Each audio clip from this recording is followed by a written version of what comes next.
The federal grand jury investigating the insurrection and former President Trump is meeting in Washington today. Here is a live view from outside the federal courthouse. The panel meets every Tuesday and Thursday. It is weighing an indictment against the former president. Former President Trump spent the past weekend railing against the possible charges, claiming it is a witch hunt. Trump has already been indicted in a federal case in Florida and a state case here in New York. He could also be indicted in an election interference case in Georgia. CBS News investigative reporter Graham Cates joins us now. Graham, it's so good to have you here in studio. Talk to us about just whether or not or how close the grand jury could be to handing up an indictment at this point.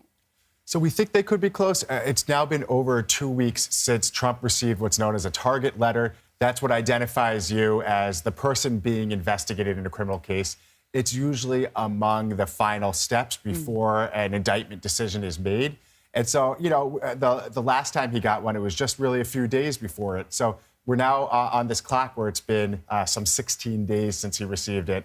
And we're waiting. We don't know when it's going to happen or if it's going to happen, but it does feel like something is imminent. I mean, when you look at the Florida case, the classified documents case, there was the indictment, and then there was a superseding indictment. So the case continuously changed after the indictment. Are we expecting any more interviews before an indictment is handed up on this case?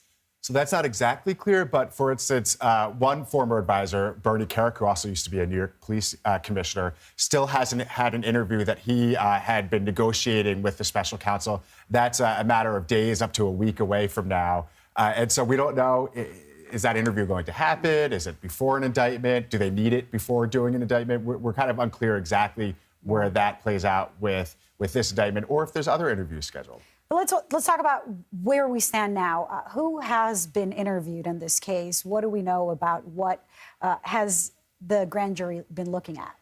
You know, compared to Trump's other cases, this is a really wide-ranging probe. We're talking current and former officials from as far apart as Arizona and Georgia, as well as his advisors in those final days in the White House after he lost the election to President Joe Biden. So this is really kind of they've interviewed a lot of people. There's a broad scope to this investigation, and we're still waiting to see what all of that material and all of those interviews and subpoenas are going to bring us in the end. Well, talk to us about what happens next. So if he were to be there is an indictment. Sure. If he were to be indicted, the next step, we've actually been through this twice now. He would have to be arraigned, which is where you show up in court, you presumably enter your not guilty plea. And then they go through this, they begin this kind of painstaking case of figuring out when the trial is going to be and handing over voluminous discovery. Again, if this is the most wide-ranging case, in his Mar-a-Lago case, which is just about a set of documents that he may or may not have taken from the White House, the discovery in that case was a million pages worth, his lawyers said. So in this one, we're talking about really a long, laborious process until you would get to a trial. And just very quickly, I think it's important to remind people what this case is all about. What do we know from the target letter? What can we expect from this? So what we know is that the special counsel has been looking at the weeks and months following Trump's defeat in the 2020 election, looking at the machinations among his advisors, trying to show, they say, voter fraud in a widespread way, and whether Trump was aware that he definitely, he lost this election, or if others were misleading him along the way. How much of the lie he may have believed, and at what point? That's a really important part, right, in order to show that he believed it or not. Yeah. Graham Cates, it's so good to have you here. We'll keep talking. Thank you. Thank you. A pro-Trump PAC is burning through cash as it spends tens of millions of dollars on legal bills. The Save America PAC has raised around $103 million by early 2022. It now has less than $4 million cash on hand, according to a Federal Election Commission filing. And a group of Trump allies are also creating a separate legal defense fund. Senior White House correspondent Weijia Jiang joins us now from D.C.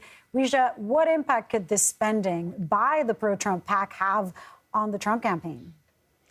Well, Lilia, you said it. They are already burning through the money that was supposed to be for campaigning, right? And that's exactly what donors thought that they were signing up for when they donated these millions and millions of dollars. So now that means less money for TV ads. That means less money for advertisements. It means having to move money around because this particular PAC actually donated tens of millions of dollars to another group so that it could focus more on other areas of campaigning that it is not supposed to. So now it is asking for some of that money back. So Lilia, this all boils down to not just the question of what the already donated funds are going to do, but also for people who might be thinking about giving money to a campaign, because do they really want to be giving money to lawyers instead of, promoting their candidate, the former President Donald Trump? Of course, he and his campaign would say that they are inseparable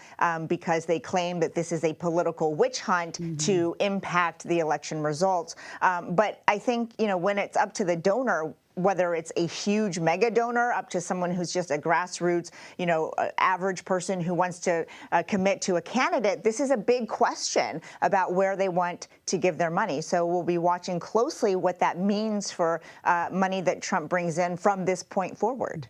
But, as the indictments pile on, it does seem to make Trump more popular among his base. A poll from the New York Times and Siena College shows that President Biden and former President Trump are tied in a potential rematch at this point, as we are on indictment watch. What does that say about the Biden campaign's health at this point? Well, it says that the campaign has not yet been able to really capitalize on the fact that the, leading opponent in this case, Mr. Trump, even though he is, facing criminal charges and yet another indictment, that hasn't helped the Biden campaign. So the big question here is, whether or not the voter, who at least part of this poll, sees it enough that they want to support President Biden just because he is not the former President Trump. Of course, I think the Biden campaign thinks that will be enough because, when I talk to sources in the Biden world, they think at the end of the day, when it comes down to the ballot, it'll be much as it was in 2020, that if it is, in fact, Trump on that ballot, the fact that he is not Trump will be enough to push Biden over the edge.